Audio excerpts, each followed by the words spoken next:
Gusto mo bang makaipon ng 18,000 hanggang 118,000 this year? Panoorin mo ito. Maestro Bincho po, isishare ko sa inyo ang aking 2026 Ipon Challenge na kayang gawin ng kahit sino, maliit man o malaki ang kinikita. Kapag sinunod mo ang weekly saving challenge na to, pwede kang makaipon ng mahigit 18,000 hanggang 118,000 sa loob ng isang taon. Garantisado yan. Sa simula ng challenge, medyo maliit lang ang iipunin mo pero unti-unting itong itataas every week kaya malaki ang magiging total savings mo pagkalipas ng isang taon. Sa saving challenge ko, merong dalawang parte ang pera na iipunin mo kada linggo. Ang una ay ang basic amount plus, pangalawa, ang weekly additional amount. Pag-usapan muna natin ang basic amount. Ito yung fixed na halaga na gusto mong ipunin kada linggo. Pwedeng 100 pesos, 200 pesos, o 500 pesos weekly o higit pa. Basta kung ano sa tingin mo ang kaya mong isustain na ipunin every week sa loob ng isang taon. Ang dapat lang tandaan, kapag nag-set ka ng basic amount, ay huwag ito masyadong maliit. At huwag rin masyadong malaki kasi may idadagdag ka pa rito na amount na tumataas every week. Ang sakto lang na basic amount ay 1% to 2% ng iyong monthly na kita. So, kung kumikita ka ng 20,000 monthly, ang pwede mong gawing basic amount ay 200 o 300 pesos hanggang 400 pesos. Kung 50,000 naman ang monthly income mo, pwedeng 500 hanggang 1,000 ang basic amount.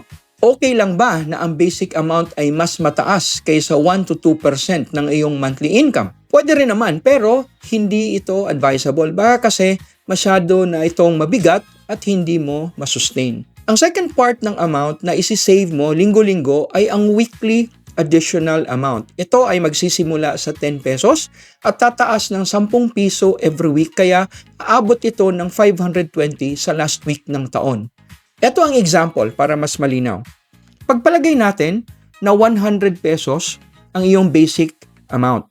Ang iipunin mo sa week 1 ay 100 pesos plus 10 o 110 pesos. Sa week 2, 100 plus 20 o 120 na dagdagan ng 10. Sa week 3, magiging 100 plus 30 pesos o 130 pesos and so on. Sa week 52, ang huling week o linggo ng taon, ang kailangan mo nang ipunin ay 100 pesos plus 520 o 630 pesos.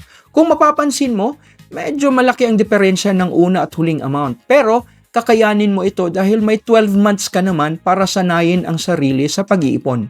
Dinisenyo ko ang challenge na to para tulungan ka na ma-develop ang habit ng regular na pag-iipon at para turuan ka na mag-ipon ng sapat na halaga na naaayon sa iyong kinikita.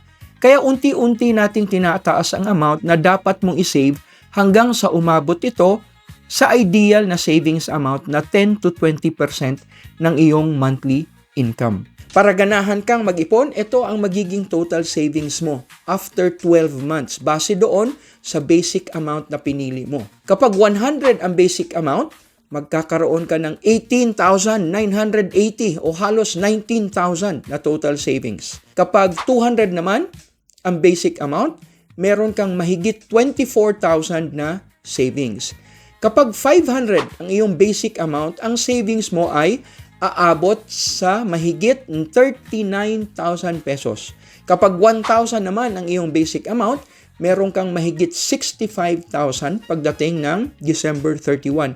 At kung 2,000 ang iyong napiling basic amount, magkakaroon ka ng 117,780 na savings this year. Ang laki na niyan, ha? Dagdagan mo na lang ng konti para eksaktong 118,000. Para hindi ka mahirapang mag-isip kung magkano ang dapat mong isave every week, may hinanda ako na saving guide kung saan nakalista ang amount na kailangan mong itabi kada linggo base sa napili mong basic amount. I-download mo ang guide na applicable sa iyo gamit ang link na nasa description. Para masigurado na masusunod mo ang Ipon Challenge ko, magbibigay ako ng daily money saving tips para malaman mo ang iba't ibang diskarte para makatipid sa gastos. Nang sa ganon, ay mas malaki ang matitira sa pera mo na pwedeng ilagay sa savings. Gawin mo ang challenge na to para may malaking ipon ka this year. Like and subscribe para hindi mo ma-miss ang mga tips ko.